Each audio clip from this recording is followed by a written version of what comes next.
I'm so angry right now that my hands are shaking as I type this. Just 2 days ago, I was supposed to be celebrating the happiest day of my son's life. Instead, I'm sitting here wondering if I did the right thing.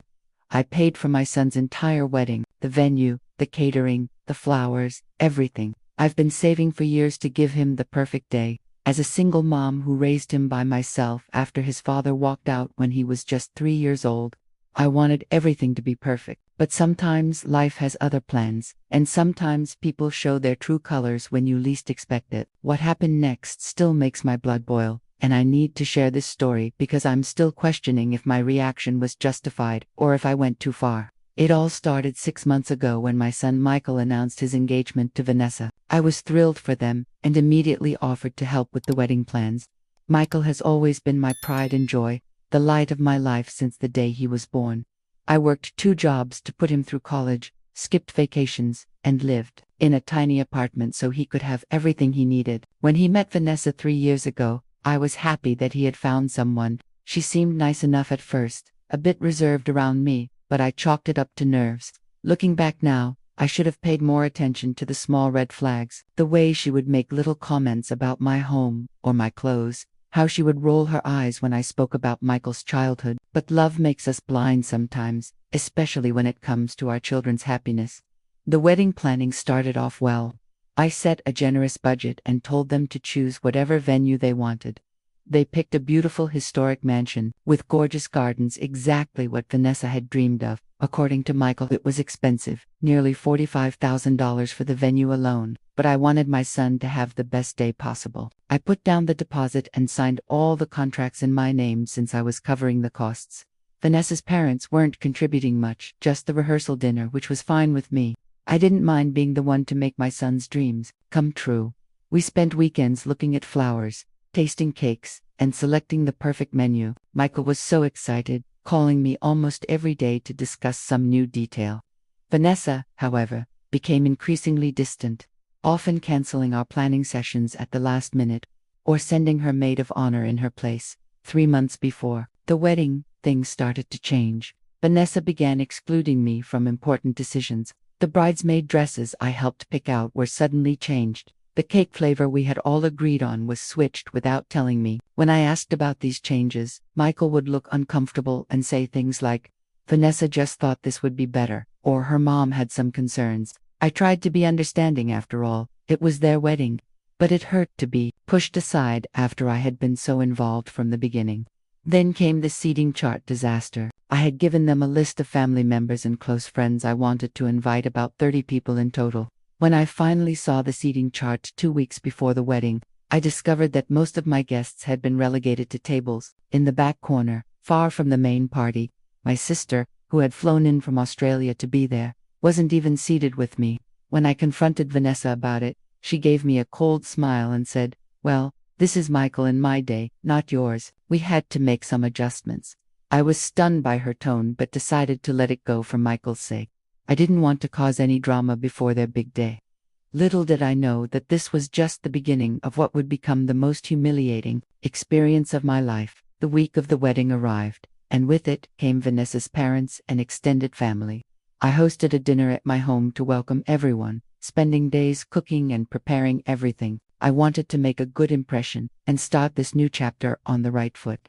When they arrived, Vanessa's mother, Diane, barely acknowledged me. She walked through my home with a pinched expression, making comments about how quaint everything was. I smiled and served dinner anyway, determined to maintain the peace. The rehearsal dinner the next night was at an upscale restaurant downtown, hosted by Vanessa's parents. I arrived early, excited to celebrate with everyone. As I approached the private room, I heard laughter and conversation. I paused at the door when I heard my name mentioned. "Can you believe her house? So tacky," Diane was saying to a group of women I didn't recognize. "And did you see what she was wearing? Clearance rack for sure." More laughter. "Well, at least she's good for something, paying for the wedding." Vanessa's voice, clear as day. "Mom says we should milk her for all she's worth before cutting her out. Michael barely sees her anyway." My heart stopped. I couldn't believe what I was hearing.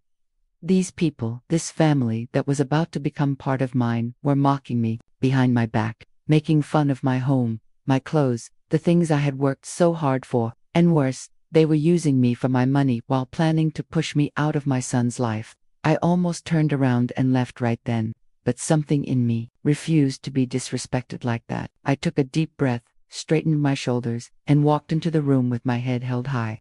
The conversation stopped immediately. Faces that had been laughing seconds ago now wore fake smiles. "There she is," Diane exclaimed too brightly. "We were just talking about you." I bet you were, I thought, but I just smiled and took my seat. Throughout dinner, I watched how they all interacted, now seeing clearly what I had been too blind to notice before. The sidelong glances, the inside jokes, the way Vanessa constantly pulled Michael away from me whenever I tried to talk to him. I felt like I was in a bad dream, but I made it through the evening somehow, telling myself that tomorrow would be better. Tomorrow was the actual wedding. Surely everyone would be on their best behavior then. The morning of the wedding, I arrived at the venue early to help set up. I had hired a team of decorators, but I wanted to make sure everything was perfect. The ceremony was scheduled for 2 p.m., with the reception to follow immediately after. Around 10 a.m., Vanessa arrived with her bridesmaids. She seemed surprised to see me there. "Oh, you're here already," she said dismissively. "We need the bridal suite now for hair and makeup." I had been using one corner of the room to organize some family photos we planned to display, but I quickly gathered my things. "Of course," I said with a smile. "Is there anything you need help with?" She looked me up and down with that same cold expression I was becoming familiar with. "Actually, I think it's better if you just stay out of the way. The professionals have it handled." Her words stung, but again, I reminded myself that this was her wedding day. Brides get stressed. I would give her some grace. I spent the next few hours checking on various details, making sure the caterers had arrived, that the flowers were arranged correctly, that the DJ had the right playlist. Everything was coming together beautifully. Around noon, I went to find Michael. He was in a separate room with his groomsmen, looking so handsome in his tuxedo that tears sprang to my eyes. My little boy, all grown up, when he saw me, he gave me a quick hug. "Mom, you should be getting ready. The photographer wants to start taking family photos soon." I assured him I would change right away and went to the small room that had been designated for me. I had bought a new dress for the occasion, midnight blue with delicate beading. It had cost more than I usually spent on clothes, but this was a special day. I had just finished doing my makeup when there was a knock at the door. It was Diane, Vanessa's mother, along with two of Vanessa's aunts. They entered without waiting for my invitation. Diane was holding a garment bag. "We need to talk about your outfit," she said without preamble. I looked down at my dress, confused. "Is something wrong with it?" I asked. Diane unzipped the garment bag to reveal a plain beige dress that looked like something a much older woman would wear. "Vanessa feels that your dress doesn't match the wedding aesthetic," she explained, though her tone made it clear this wasn't up for discussion. "She'd prefer if you wore this instead." I was speechless. The dress I had chosen matched the color scheme perfectly. I had made sure of that. "But this is what we agreed on," I said finally.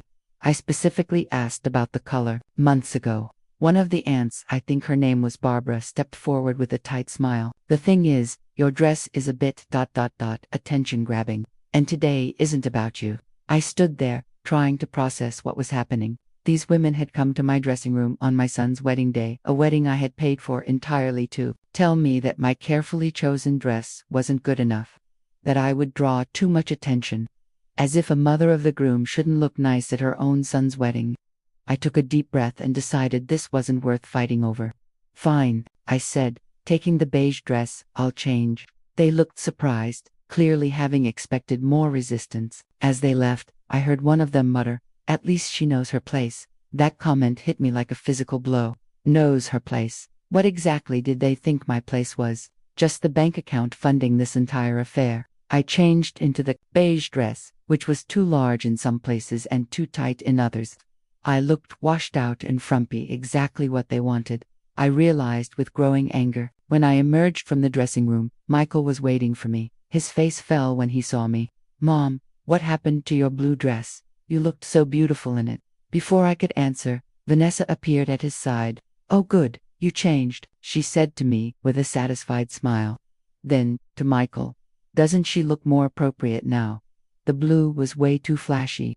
Michael looked uncomfortable but didn't contradict her.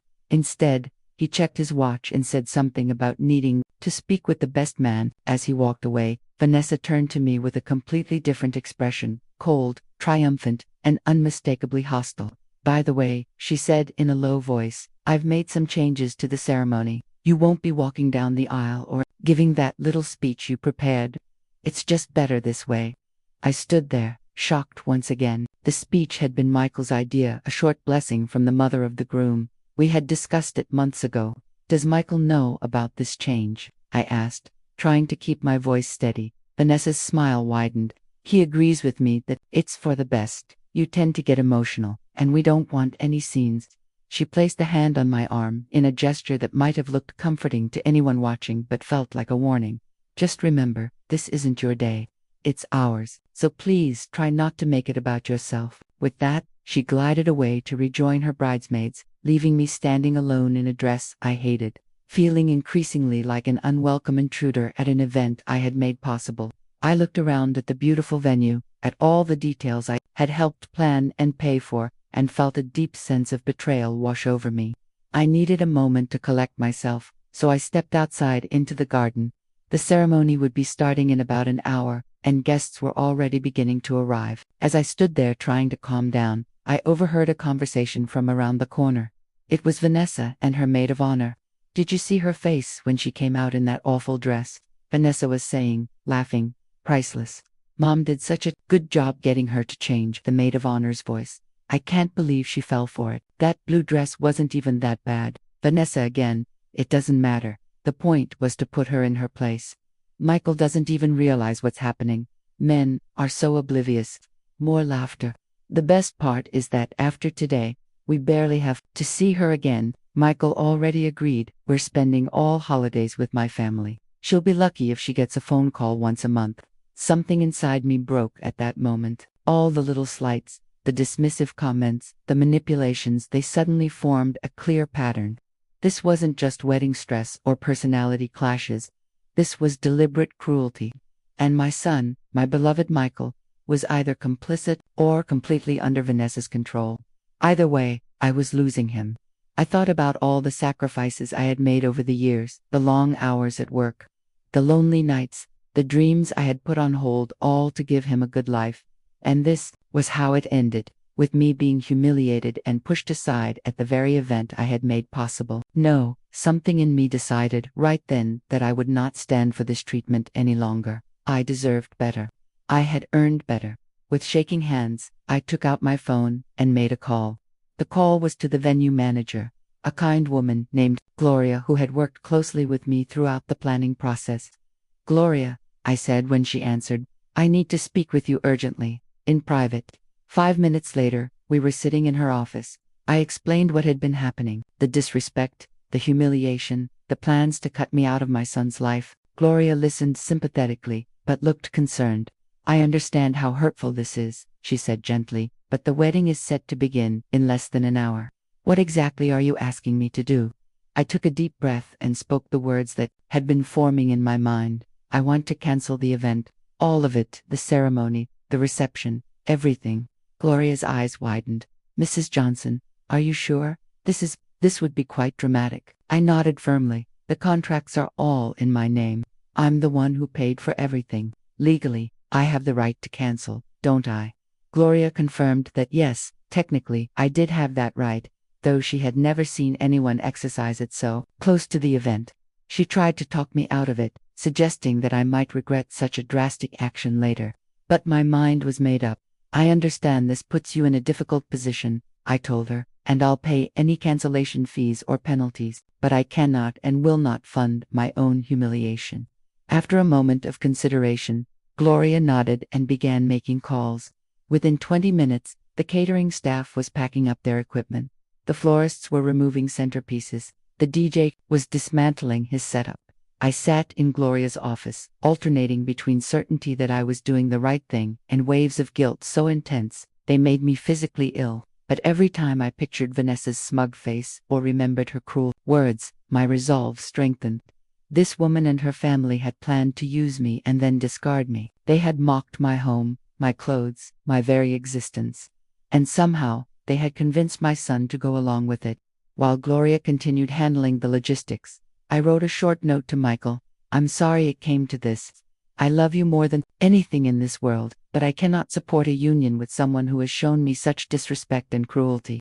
When you're ready to talk, I'll be waiting." I gave the note to Gloria and asked her to deliver it to Michael, along with the information that the wedding had been cancelled and why. Then, I slipped out a side door, got into my car, and drove home. My phone started ringing almost immediately. Michael, Vanessa, even Diane. I ignored them all.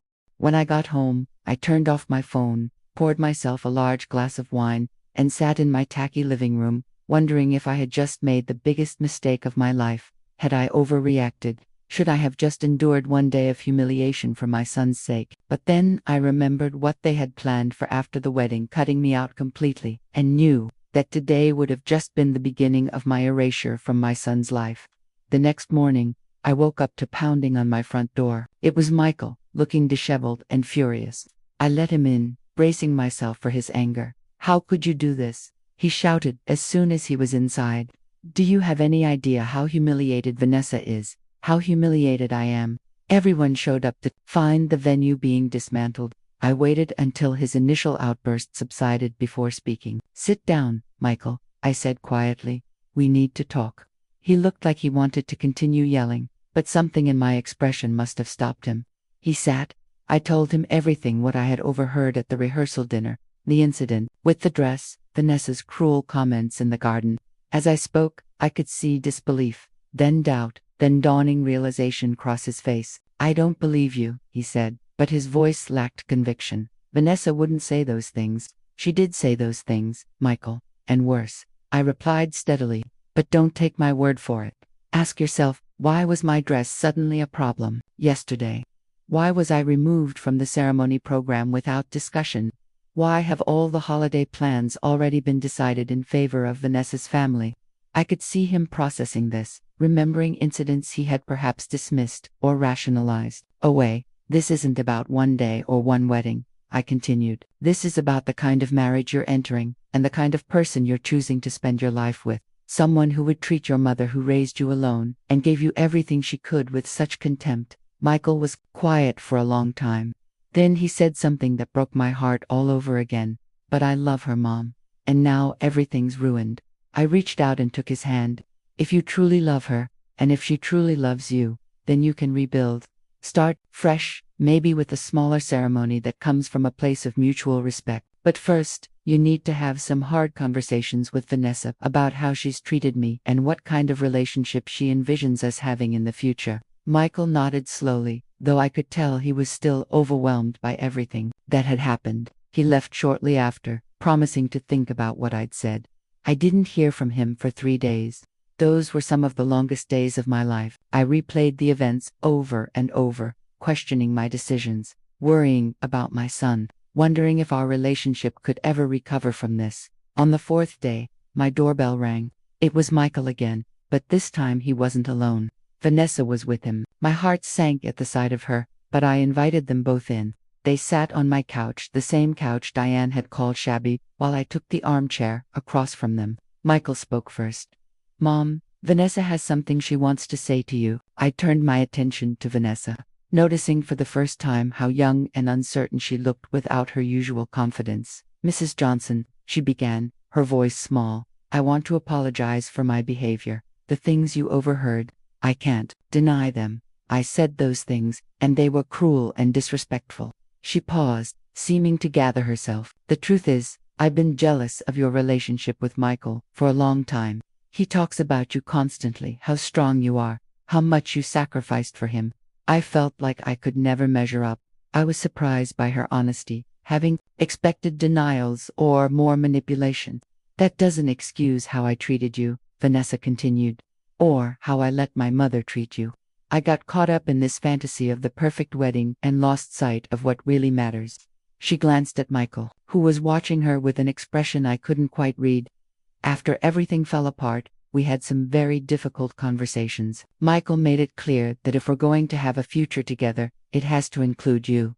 Michael nodded at this. "I told Vanessa that you're the most important person in my life, Mom. I should have stood up for you from the beginning. I'm so sorry I didn't see what was happening." I felt tears welling up in my eyes. This was more than I had dared to hope for. "We've decided to postpone the wedding," Michael continued. We both have some growing to do, individually and as a couple. Vanessa's going to start therapy to work through some of her insecurities. And I'm going to work on being more aware and not getting caught in the middle. Vanessa nodded in agreement. And we'd like to start fresh with you, Mrs. Johnson. If you're willing. I looked at them both, my son, who I loved more than anything, and this young woman, who had hurt me deeply but was now showing a vulnerability and honesty I hadn't seen before. I'm willing to try, I said finally. That's all any of us can do. We talked for hours that day, clearing the air about many things. It wasn't perfect, and there were moments of tension, but it felt like the beginning of something healthier. In the weeks that followed, we began rebuilding our relationships. Vanessa started coming to Sunday dinners at my house, just the three of us, no Diane or other influences. I saw a different side of her, intelligent, sometimes funny, and clearly working hard to make amends. Michael seemed more like himself again, less caught between two worlds. One evening, as we were finishing dinner, Vanessa brought up the wedding. I've been thinking, she said hesitantly. When we do reschedule, I'd like to do things differently. Something smaller, more meaningful, and ... She looked directly at me. I'd like you to help me plan it. For real this time. The sincerity in her voice brought tears to my eyes again. I'd be honored, I told her, and I meant it. I don't know what the future holds for us, or if Vanessa and I will ever truly be close. Trust takes time to rebuild once it's been broken. But I've learned some important lessons through all of this. About standing up for myself, even when it's difficult. About not letting my love for my son blind me to red flags. And about forgiveness, not the easy kind that pretends nothing happened, but the real kind that acknowledges the hurt and chooses to move forward anyway. Yesterday, Vanessa stopped by on her own, something she'd never done before. She brought coffee and asked if she could see some old photo albums of Michael growing up. As we sat looking at pictures of my little boy becoming the man he is today, I felt a small but genuine connection forming between us. He has your smile, she said at one point, and I could tell she meant it as a compliment. It was a small moment, but it gave me hope. Sometimes the most painful circumstances can lead to unexpected growth and healing. Michael and Vanessa are now planning a small ceremony for next spring, just close family and friends at a local park, followed by dinner at a restaurant we all like. No expensive venue, no elaborate decorations, just a celebration of their commitment to each other and to building a life based on respect and love. I'm helping where I'm asked, but I'm also giving them space to make this new beginning their own. Last week, Michael told me something that healed a piece of my heart. Mom, he said, I want to thank you for what you did, not just the wedding thing, but for showing me that it's never too late to set boundaries. You taught me that love shouldn't come at the cost of your dignity. I hugged him tight, this wonderful young man who still had so much to learn but was on the right path. I'm proud of you, I whispered. So proud. As for Diane, I haven't seen her since that day. Michael tells me she was furious about the cancelled wedding, and even more so about Vanessa's decision to go to therapy. Apparently, she sees it as some kind of betrayal or admission that their family isn't perfect. That's her journey to work through, not mine. I've decided to focus my energy on the relationships that bring positivity into my life, not the ones that drain me. It's a lesson that took me far too long to learn, but I'm grateful for it nonetheless. Sometimes I still second-guess my decision to cancel the wedding. It was drastic, there's no denying that.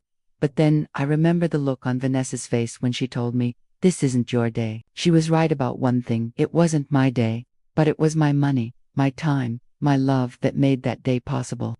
And in the end, it was my self-respect that saved me from being erased. I received a text from Vanessa yesterday that surprised me. It was a photo of her and her mother, followed by a message.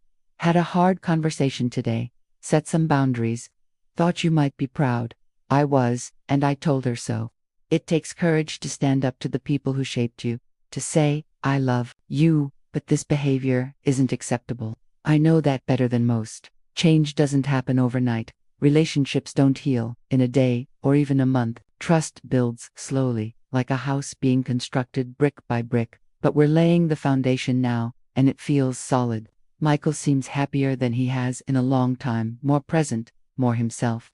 And I've discovered a strength in me that I didn't know existed, the power to say no to disrespect, even when saying yes would have been easier. Sometimes the hardest choices lead to the most necessary growth. If I had let that wedding proceed, if I had swallowed my hurt and stood by smiling in that beige dress, what message would I have sent to my son? That it's okay to treat people poorly as long as they love you.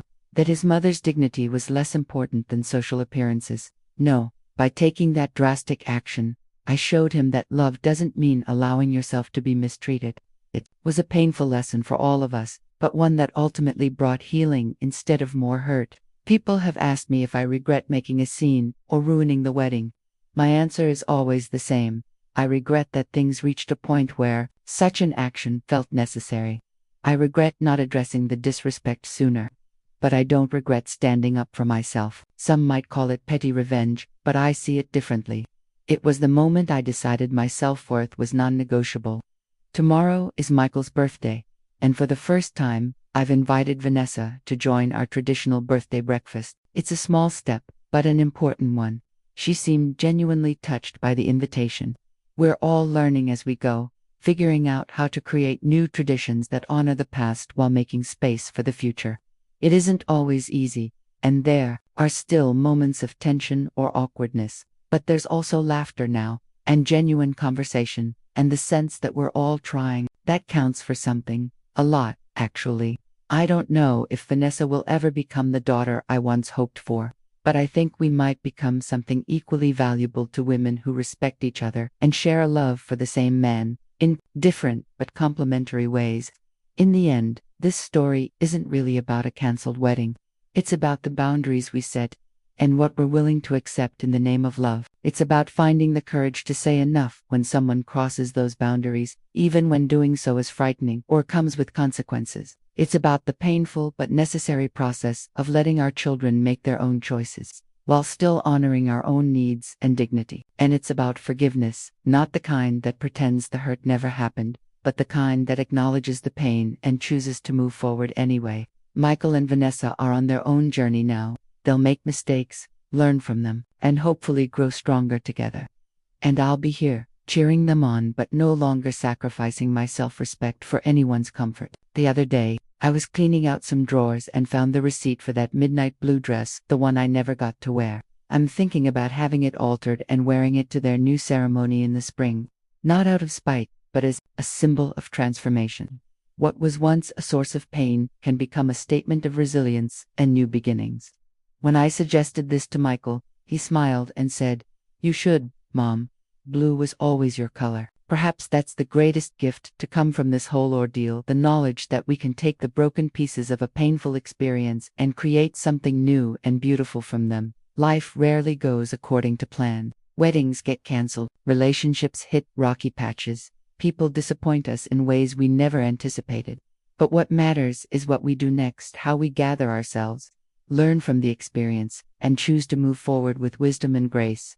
As I finish writing this, I realize that I haven't just been telling a story about a wedding gone wrong. I've been documenting a turning point in my life, the moment when I finally understood that loving others doesn't mean diminishing myself, that being a good mother doesn't require being a doormat, that sometimes the most loving thing you can do for yourself and for others is to say no to treatment that diminishes your worth. If you're reading this and something in my story resonates with you, if you've ever swallowed your hurt to keep the peace or allowed yourself to be sidelined in a relationship that matters to you, I want you to know that it's never too late to reclaim your dignity. Setting boundaries isn't selfish, it's necessary. And sometimes, the people who initially resist those boundaries the most are the ones who ultimately benefit from them the most. I don't know what the future holds for Michael and Vanessa, or for my relationship with them. Life has taught me that certainty is an illusion, that the ground beneath our feet can shift in an instant.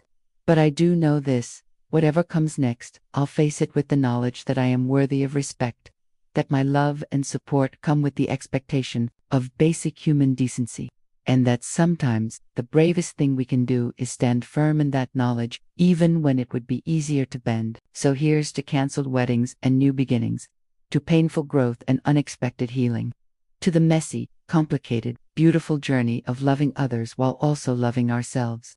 It's not always easy, but it's always worth it. And in the end, isn't that what life is all about? Finding the courage to honor our worth, even when doing so comes at a cost.